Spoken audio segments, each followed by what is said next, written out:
Welcome to the new JFK show number 141. And I want to promote that I'm going to be opening up a bookstore called Patriot Radio Books. And we're going to be able to be carrying such titles as America Nuked on 9/11.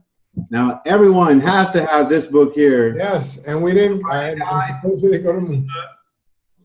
And Nobody Died in Boston either. And just hang on tight for the JFK book of the year for sure, maybe the decade.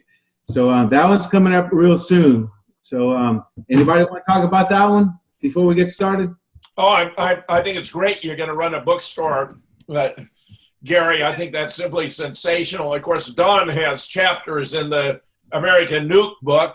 He has a chapter in the JFK book, and Larry has several more. So we're well represented in these works.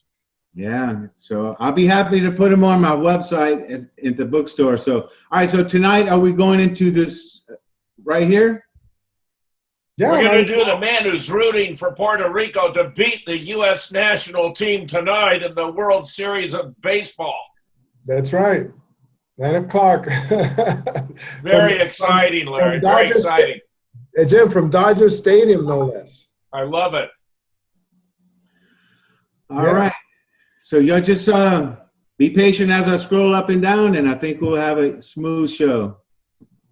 Well, this is what I've been telling Jim. This is going to be the future of JFK assassination investigation, where we will, and it's just a matter of time, produce three-dimensional images based on the photographs, the photographic record that is left from the JFK assassination, what little is left, and using these images, as we have talked about in previous shows, what is known as a reference image.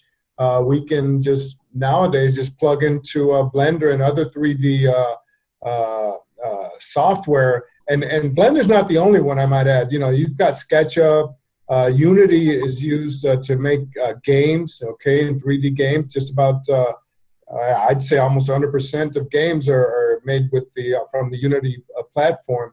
And you know, Maya, you know, is another brand of software. So this is all evolving in the sense that we can now produce three-dimensional renderings of any image just by plugging it into the what is known as the viewport of whatever software you use. So you're able to customize the human figures with distinctive characteristics you want to impose on them? That's right.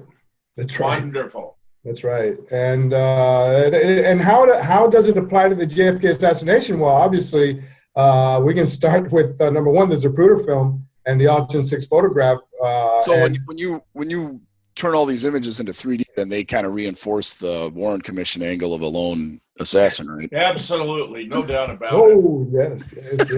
You can think of this as a recreation of the Warren scenario of the assassination. Yeah, well, you know, they didn't, 53 years ago, they could have never imagined that this would have been, the technology would exist, you know, in the future to, you know. This is what happens when you have a true hypothesis, new technology, new evidence, new findings reinforce your original discovery, just as is happening here. I was going to put it in scientific terms, Jim. That was very well. That's exactly what I was going to say. Thank you. Well, you're doing the heavy lifting, Larry. Yeah. I love it. I love it. You know, we've talked about these rigs, which are actually armatures that create the three-dimensional models, which, you know, from one platform to another can be worked with and converted into three-dimensional scenes. And that's how, you know, and then we take any image, for example, the Altgens 6, which has so many different people in that photograph. It's probably going to take about a year to complete a full rendering, okay? And the thing about the Altgens 6 is that since you have different layers of people, you know, you've got the doorway way in the background, like what is shown here. And then as you approach, you come back to Altgens' position, you have different layers of people that are there, and those will be represented with models. Okay, so Hold out a little more, Gary. Yeah. A little more? Yeah. Because let's see the whole image. Are y'all gonna read it? Yeah. Well, we're reading as we go along. That's Yeah, good. well, That's good. yeah. That's good. Right. So basically, what we do is like it says there, we work backwards, and by setting all these models into position in three-dimensional space, then we can recreate and replicate exactly what's going on in the photograph. I think this is extraordinary, Jim, because this is the future, and it's going to prove and disprove a lot of things about the JFK assassination. Oh, it's sensational, Larry. I'm ecstatic about it. For example, we were talking about the rifles. When we do models of the rifles, all the different rifles that were involved in this. We did the backyard photos a couple of weeks ago, and eventually we'll be able to render the entire Zapruder film the way it really happened. I've been waiting on that one for a long time. It's sensational. It's due. Hell yeah, it's due. Yeah, I'm waiting. And as Don has observed, it'll vindicate the phenomenal shooting abilities of Lee Harvey Oswald. Yes. Yeah. Hey, Jim, when you and Jesse Ventura went in and did that. I was just thinking that, yeah. Yeah. Okay, so now the thing about the shadows here, the value of this image, this photograph, in my mind, and this is my working hypothesis, Jim, the shadows. Okay, as you look, these are areas of the Altgens 6 photographs that obviously were not altered. Okay, so using the shadows, for example, under Lee's chin, okay, the nose, which we have already dealt with. The Man in the Doorway series, of under Billy Lovelady, the arm there where you see that little shadow. So all features in the photograph allow us to set the position of the sun, okay? And when we do that, then we can replicate exactly where the sun, in what position it was. For example, in the northern hemisphere, in late November, the sun is taking a flatter path. Okay, as opposed to in June or July when the sun is high up above. Okay, and obviously this is produced by the Earth's permanent tilt and rotation. Yeah, but the Earth is flat, Larry, so that's going to throw off your. That's right. Yeah. What a shame. Otherwise, it was a great hypothesis. Yeah. Yeah. So then, anyway, go ahead, Gary. Just scroll down. Let's go. Okay, so then based on the position of the shadows, then we can place our models where they need to be based on the reference image.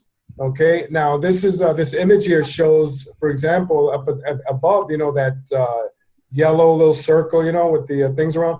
That's the sun with the angle that comes out of the position of the shadows of the Altgens 6 photograph.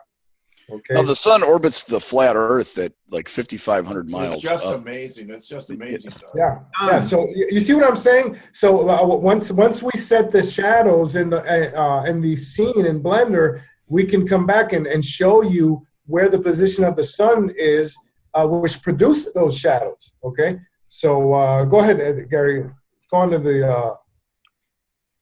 Okay, and this is what get the heading there. I like the heading there. Pose. Yeah. What we do is our models, which are generated in a platform called MHX2. This pose mode. If you look at the left, there's a table. It shows all the different parameters that we can use to move the model. For example, the expression in the mouth, any type of movement, and these rigs. You see all these lines around the models. Those are used to actually move the position of each individual. So what I can move the arms, the head, the fingers, everything. So these rigs are and contain these handles. That's what they're called, where you can just position the model in any way you want. And then in Blender, what you do is when you want to make like a movie, an animation, you move the models around, and then you take like keyframes, and then you can create an animation. based on those models that you're working with there in the viewport. It's extraordinary technology, you know, Jim, I'm telling you. This is something that's going to revolutionize the JFK assassination investigation. Well, the way they're standing in the doorway, the way you look at it at the picture does not look at all the way they're really standing. Really I know. Thank you. That's a very good point, Gary. As you see, once you set the models in the position that you see in the Altgens 6, when you rotate the camera, for example, here the camera is looking straight on, and we're going to see a couple of other images that are going to show us how this works. And that's exactly what's going on here. Now I can rotate and look at other angles, you know, at that scene, and look at the relative positions of the models of the people within that 3D space. So basically that's what's going on here. Go ahead. Okay, so here, and we've got, this is a little dated. I did this, I think, last week or 10 days ago, and I've got much better images. Seems like forever today, huh? Yeah. In fact, I've already got the limo and even Greer. Good. In the foreground, and Maddie and Wesley Frazier. And everybody's there. Everybody's accounted for. But you know, as you see here, this is how the scene begins to take shape. And like I said, we've only got 5 people here, and I've already got it up to about 10. Okay, and later on, in fact, now I've already advanced to the point where I've already been able to texture Lee's shirt using, amazingly enough, using the photographs that are available. You know, it looks pretty neat. You know, once you see it, you know, you'll be amazed. You know, so who's the head of that lady right there? Oh, that's Sarah Stanton. And above her was Pauline Sanders. They're not shown because in the Altgens 6 photograph, see, they're there based on their testimony in Commission Exhibit 1381.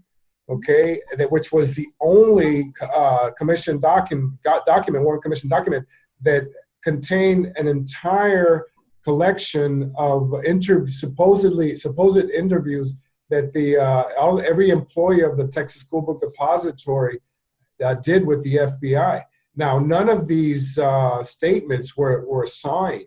Okay, if you look at the document, it's just completely ridiculous. But anyway, in this document, just about everybody, I think everybody from, and we're talking about 78 different employees from the TSBD, and none of them saw Lee Oswald at 12 p.m. on November 22nd. Not a single one. Okay. In fact, they were emphatic about mentioning it, you know, in all this collection of statements in 1381. But anyway, are you assuming those were introduced into their testimony to be part of the formal record? Very, very possibly, Jim. You know, this one's it's a classic. But anyway, Sarah Stanton places herself right there in that position against the east wall of the entrance, and above her is Pauline Sanders. Okay, and she's not in the scene yet, but I've already, like I said, this was last week.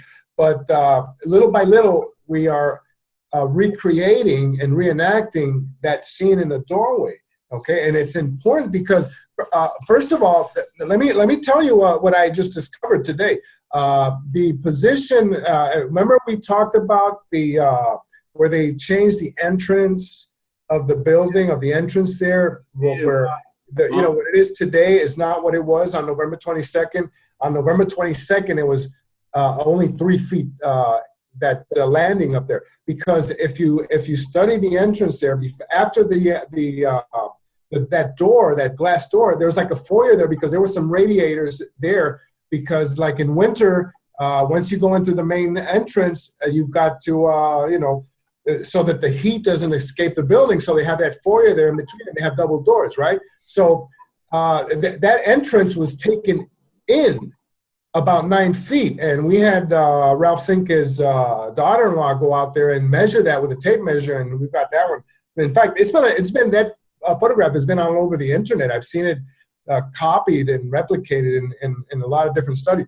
But anyway, that entrance was taken in from 9 feet, from 3 feet to 9 feet. It was taken in, and by doing this 3D rendering of the entrance, we were able to prove that is correct. And I was told by J. Gary Shaw in a phone conversation we had a couple of years ago that that entrance was altered and renovated in the 80s when the county took over the building. So why is this important? It's very important because Bill Wesley Frazier contends and says that he was back in the shadows somewhere, so he's not seen in the Altgens 6 photograph.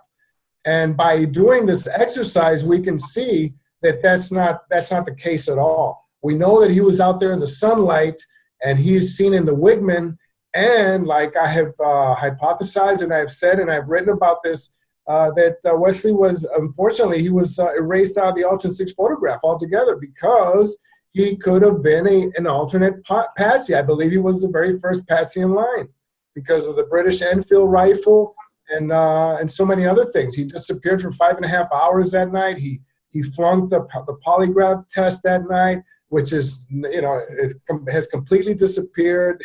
So many things. I could go on and on, but go ahead. What's about Will Fritz wanted him to sign a confession? Have you done much research into that? I'm sorry? Will Fritz wanted Frazier to sign a confession, Gary? Yeah. That's right. Fritz, that's right. Captain Fritz, Will Fritz, who we all know conducted the Oswald interrogations that whole weekend, and whose notes finally appeared out of nowhere in 2008. Was it, Jim? 2006 or something like that?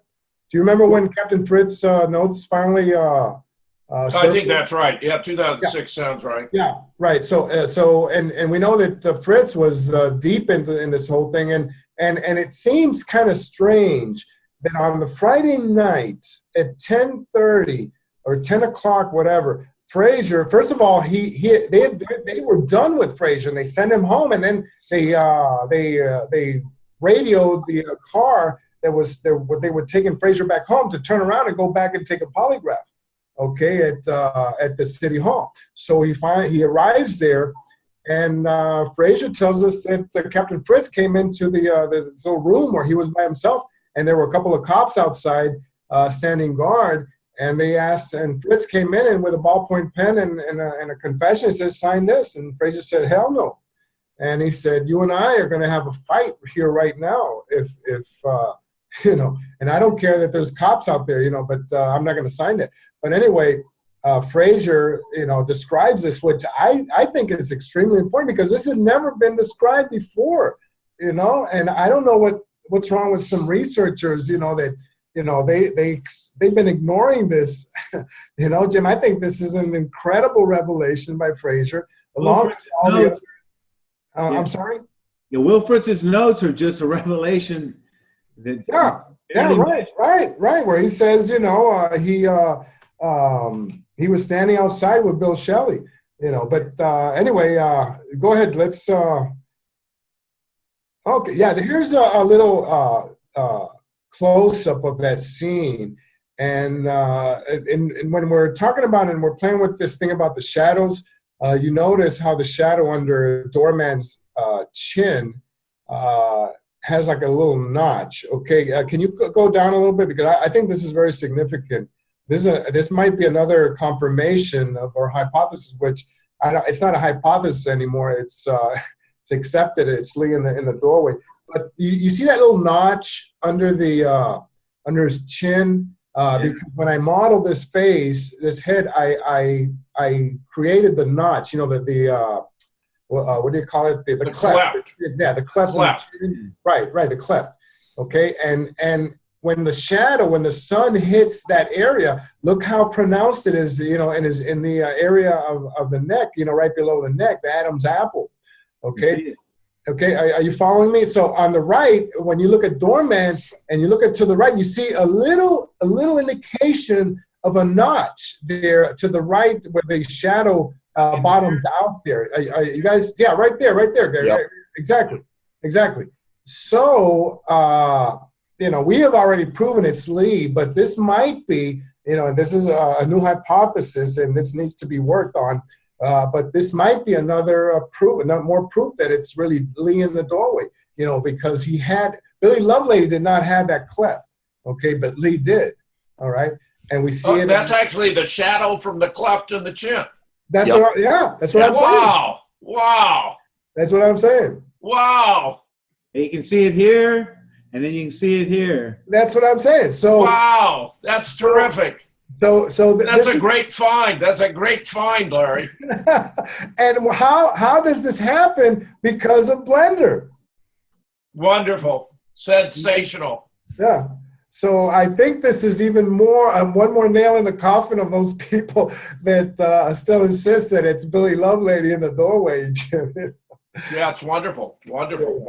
I love it. So anyway. So go ahead on down. With the MX2 platform here, we're able to change the features of anybody there that we create in the 3D space there. So for example, we know that Roy Lewis is the black man there standing against the wall there. And another thing, we're able to exactly position him. I want to mention that Roy said that he was at the bottom step, but this analysis, this 3D analysis, places him on the second step in order to be in that position in the photograph. Okay, and yeah, that's just a case of a false recollection. Yeah, exactly. Fine, I agree 100%. I agree 100%. And you know, the other people there that were in that doorway, and this is really important because we're going to talk about this for the next couple of minutes here. You know about Black Tie Man, the impossibility of him being both in front and behind Lee Oswald in the Altgens 6. Okay. Of course. Right. Okay. Go ahead. Yeah, it's kind of like Kennedy getting shot from behind, from in front, from behind. Yeah. Now, this is the angle that I just put this here to show that this is the angle that Dave Wigman, you know, the Wigman film. This is what he would have seen of the Altgens 6 scene at Zapruder frame 255. Okay, so this is not the time frame when Wigman went in front of the depository in camera car number 2. Okay, this is just to show you what that angle would have looked like. Okay, and you want to scroll up a little bit now because what I want to discuss this right here. Okay. Now we have Billy Lovelady. We got Joe Molina, who is Black Tie Man, and I discovered a document that where he claimed to be Black Tie Man, but that's neither here nor there. That's not what we're going to talk about. The position of that man there behind Lee Oswald, it's impossible for him to be both in front and behind, obviously. So when we render the scene here, we see exactly what position he was in. Now, why do we see that anomaly over the shoulder, over the that shoulder of of Doorman? You know, I whatever you want to say here, you know, if you want to start this discussion here, I have my ideas, you know, but why do we see that anomaly there? Well, why don't Gary go back up to where we're looking at the image? Yeah, right there. Yeah, that's good. Right. Well, I've always presumed it had to be proof of alteration. I mean, he can't have lost his clavicle just by virtue of standing in the doorway. Yeah. Does it cover up the shirt? It had to be. Why? Why cover up Lee Oswald's shirt? Yeah. I mean, we know that, you know, don't forget that this area in the photograph is extremely infinitesimally small. You know, it's like, my God, so small when you consider the size of the overall picture, you know, and the figures involved here. Well, they had to blow it up to alter it. I'm sure of that. Oh, yes, absolutely. Okay, yeah. What is the most widely accepted reason for this anomaly? Well, right. And we need that Black Tie Man was introduced into the photograph, and they simply made the mistake of laying him over Lee's shoulder. Well, and this is one of the main arguments against those who insist that the photograph has not been altered. You know, I mean, this is ridiculous. This is, I mean, this is so obvious. I've made the argument many times. Yeah, I know. And you know something, Jim, because I know, and I read so many times you went on the forums, you know, and claimed, okay, you guys explain why. Right. And the people couldn't explain it, but still they would claim that it wasn't altered. You know, it's like, which means they're either incredibly stupid or deliberately covering up. Yeah. I mean, some people, and I'm not going to name names, you know, and I've asked them, okay, if you think the photograph has not been altered, then please explain this. Forget about everything else in the photograph. Okay, so let's be clear. You're saying let's focus on this. What's going on here? I just want to say, all right, so you're saying that Black Tie Man was introduced to cover up someone else that was in the doorway? It's possible, but what I'm thinking, and from studying the techniques of airbrushing, and I've said it, you know, a few times, and I have written about this for the last 5 years, that it seems to me that is the product of airbrushing, where they tried create the pattern of Billy Lovelady's shirts. Okay, now those strokes, they look a lot like what I found. I researched on airbrushing. There's a stroke called a dagger stroke, where you airbrush that, you know, and you use stencils, you know, to create to change images. And in those days, that was the only technique that was available to alter a photograph. Okay, so it seems to me, and it's just a hypothesis, that it is possible that they tried to convert, you know, that shirt into what Lovelady was wearing, which was that vertically striped shirt. And for some reason, they ran out of time, or they messed up, or whatever, and they left it as it was, creating that scene there, what looks like a man in a black tie standing behind Lee Oswald. So that's just a hypothesis, you know. And repeat that, Larry. Where they tried to change a doorman's shirt into a vertical striped shirt, and by airbrushing, it's called dagger strokes in airbrushing terminology, and they tried to do that, and they must have either ran out of time, or they thought that was enough to fool whoever. Look how straight the line is for the white shirt behind his shoulders. I mean, yeah, I know. And it's possible they put his hairline on, they put his chin in. You know, if you look the figure, at least the head figure and the face in the back, I think that is real. And when I create this three-dimensional scene, it is replicable. Okay, it's replicable. You can replicate the missing shoulder? No. That's what I was going to say, Jim. You cannot. Yeah, what is not replicable is the missing shoulder. Okay, so if you can you go down, Gary, a little bit here? Go back up. Yeah, right there. See. Okay, perfect. See right there. You have one entity and you have the other. Okay, they're different objects, different models. So you know it's impossible for the man in behind to be also in front. Okay, and that's exactly, you know, what this whole study is all about, because it confirms what we have been saying, that you cannot have that. It's physically impossible, that something happened in that photograph when they processed it that created that effect that we see now in the Altgens 6 photograph. Carry on. Go ahead, and that's it. Well, it almost looks like you're standing there, like on the sidewalk or whatever. Oh yeah, and then we're gonna have even better images. You know, they're coming out. It's gonna be incredible. You know, I've already filled out Maddie Reese, Otis Williams, Pauline Sanders. You know, even the black woman in front, because what I wanted to prove was the position of the black woman.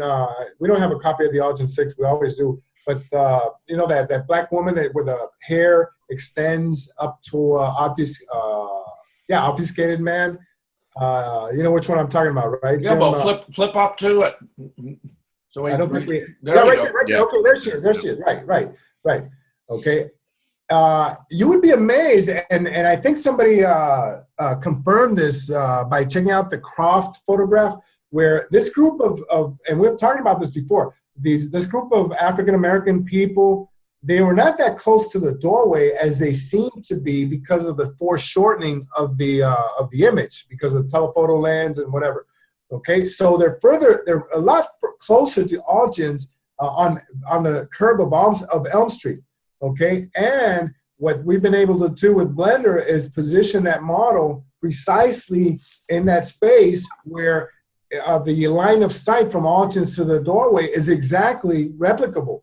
So that's why, and as we add more and more of the models and objects and people that were there in the scene, we'll be able to fill out the entire scene and study exactly what went on that day. I mean, I think this is going to take us, to places that we've never been before in the JFK assassination. Light years ahead.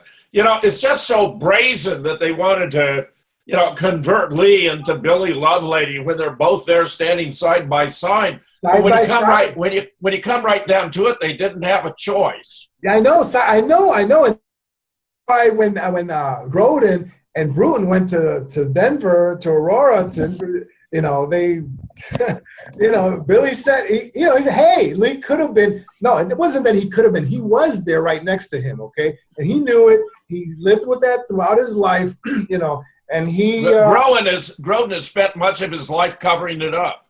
I know. The lady said it could have been. That was his exact word. He could have been back there. Yeah, but he never. And another thing about that interview, don't forget that Lovelady never said that's me in the doorway. Okay, he said that was me in relation to himself, where he actually is with the arrow. Remember Lovelady's arrow?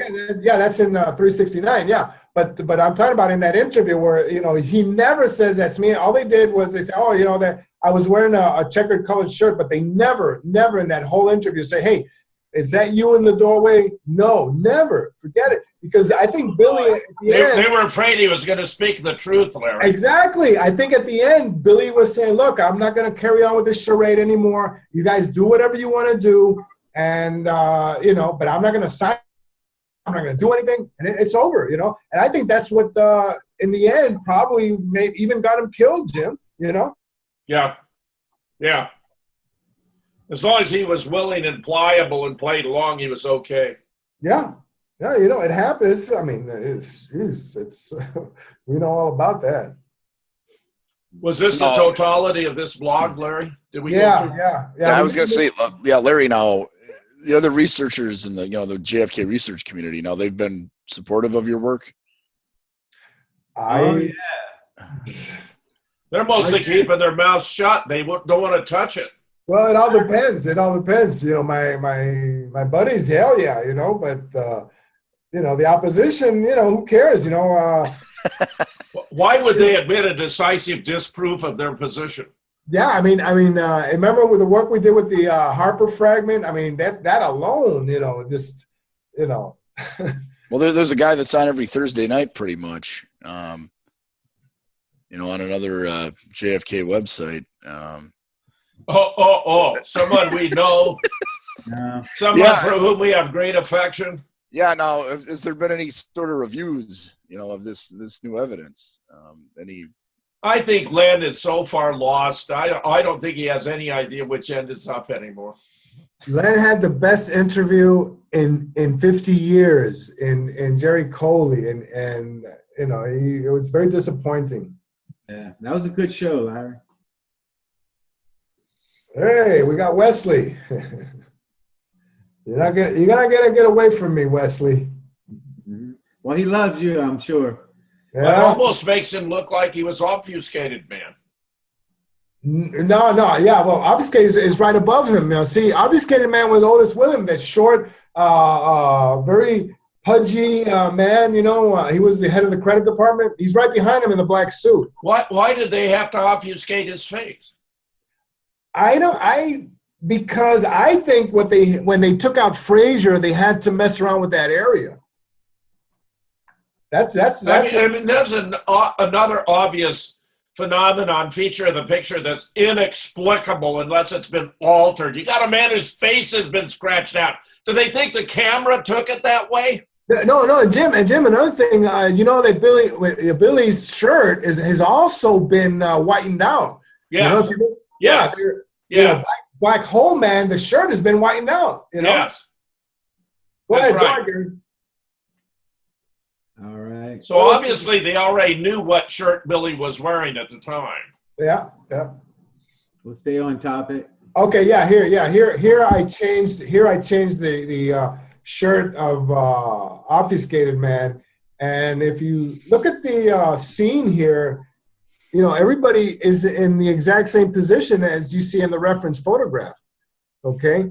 And obviously, you know, another thing here is if you look at Doorman, the texture of the shirt happens to be Lee's. Yeah, so, that's very close to his actual color of the shirt. Yeah, no, it is. Are you kidding me? No, it's not. It is the actual texture. I love it. I obtained it from a photograph. That's good. Yeah. Okay, so here again, we see Black Tie Man, which is impossible for him to be both in front and behind. Okay, so that left shoulder of Doorman, right as we look at the photograph from in front, obviously has been altered in some way. Now, why, we discussed earlier that it could have been that they tried to make it into Billy Lovelace's shirt, but any other guess or hypothesis, you know, it's fine with me. You know, I'm not, you know, throwing it out as gospel, you know, but, you know, something funny happened there, obviously, and that's one of the main contentions that we have with those who say that the Altgens 6 has not been altered. Just, you know, explain Black Tie Man. Okay. I was going to say, now, there's a lot of people that have ripped on Oswald in the doorway, and they've hammered everybody and said, hey, you're dividing the community, and yet they've never really offered up any solid criticism of the work. Now, now look at what this level of work. Now, as any of the critics of the A6 alteration, have they done anything near this? They haven't done anything at all, of which I'm aware. Well, that's what I'm saying. So they've yapped their gums. That's it, period. Yeah, there's been no work done. Right. Words only. No work, no research, no investigation, no demonstration, no proof. Yeah, Gary, can you zoom out a little bit on this? This one is really a classic. Can you zoom? Yeah. See the monument? We have already placed the monument here at the left and the tree and everything. And as we are working the scene, amazingly, this is amazing, Jim. You know, everything falls into place exactly as per the Altgens 6 photograph. See the monument there, and the tree. Okay, in fact, I've already put Greer in there, you know, and everything. So it continues to take shape. And in the background, well, over there in the entrance way of the building, you can see everybody's accounted for. And as we continue to work with the photograph and the reference image, and to continue fine-tune the positions of the models, I expect this to be a perfect replica of the Altgens 6. Eventually. Today show, huh? Yeah. Go. Let's see. Yeah. Okay. Yeah. This is where the black lady in the foreground, and this is what is really amazing. Can you back up to the previous one, because you have a close-up of that one? No, at the bottom, right there, at the bottom. No, at the bottom. Right there, that one. That's what I want to look at. See the black woman there in the foreground there, okay? It looks like she's up there with the doorway, but she isn't. She is well down Elm Street. You know, in fact, remember, Jim, when we went to that entrance in 2014, and you looked down from the entrance and you said, wow, you can't even see much because of the monument that's there in the way. That's right. That's right. And that's exactly the monument that we're talking about. Okay. And then it's framed on the other side, you know, with a tree, which was the live oak tree, which supposedly, well, we know all about that, would not have covered the southeast window of the Texas School Book Depository, where supposedly Lee Oswald shot from, and Hoover said that, oh, you know, the leaves had fallen, you know, and whatever. But that live Which was tree was nicely right there. lampooned in the film JFK. Exactly. And that what looks like that live oak tree is right there next to the entrance, but it's not. It's not. It's well in front. Okay. So this is all created by the effects of the telephoto lens. Exactly. Of the equipment that was used that day. I think this is amazing because once we work with that reference image, we have a lot of good data to. It's a credit to the quality of the camera Altgens was using that it got this much detail in the background of the photograph. That's right. Enough detail for us to reconstruct the scene, Jim. Yeah, it's amazing. You know, that tree would not have gotten in the way of an assassin. No, those bullets go right through trees like that. Yeah. It would not have blocked the shooter's vision. Not a chance. Well, you know that the next object that it will be placed in there will be the Queen Mary, you know, with the agents and everything. So they will be blocking some of that entrance way, but it will not block. And which I have said this from day one, that the view of Wesley Frazier there in the doorway, because he was right there where he is placed in this figure, and I continued to insist that he was erased out of there because he was the first patsy in line. Larry, you're doing a sensational job. You have a terrific baseball game to watch. Do you want to call it an early night? Absolutely, and you know, world champions. Yeah, Gary, take us out. Okay. I just wanted to say one thing real quick. I mean, yeah. I'm real anxious to see what, you know, when Larry gets further down the road with this thing, literally, you know, what that angle looks like from that 6th floor window through that tree to the limo. Yeah. You know, I'm real curious to see how all this actually lines up. In fact, you know what I did, Don? I placed a camera inside. I can later on, because I have not added the rest of the building. You know, I've only isolated that. But you're right. I have a model of the entire building, and I can go up there and look down. And that will be, and in fact, also we're going to be able to look from the Daltex, okay, the line of sight, you know, from it's, you know. From the county records building? Everything. But looking from that entranceway at Zapruder frame 255, which is when Altgen 6 is snapped, you cannot see the limo from the doorway, which is exactly what Jim noted that they in 2014 when we were in that doing that show there, where once you look down that way down Elm Street, the monument is in the way, and at the position of Zapruder frame 255, you cannot see the limousine. And I have an image of that because, like I said, I placed the camera inside of that doorway and I panned it to the right to look in the direction where the limo would have been, and you cannot see it. So that's another one of the advantages of working, you know, with this micro setup here, 3-dimensional setup, and where you can analyze these type of things. And I'm sure Tom Brokaw will want to do a special with you. That's right. All right, the Altgens 6 continues to bear fruit, and Larry. Yeah, you're right, Gary, 100%. All right, this has been JFK number 141, and who you rooting for there, Larry? PR, my friend.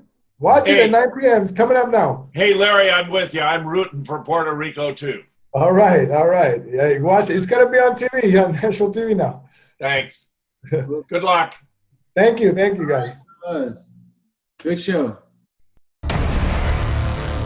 Coup d'etat in slow motion, connecting the dots between the assassinations of Swedish Prime Minister Olof Palme, JFK, Robert Kennedy, and John Lennon. Now available on Amazon and lightonconspiracies.com. Coup d'etat in slow motion.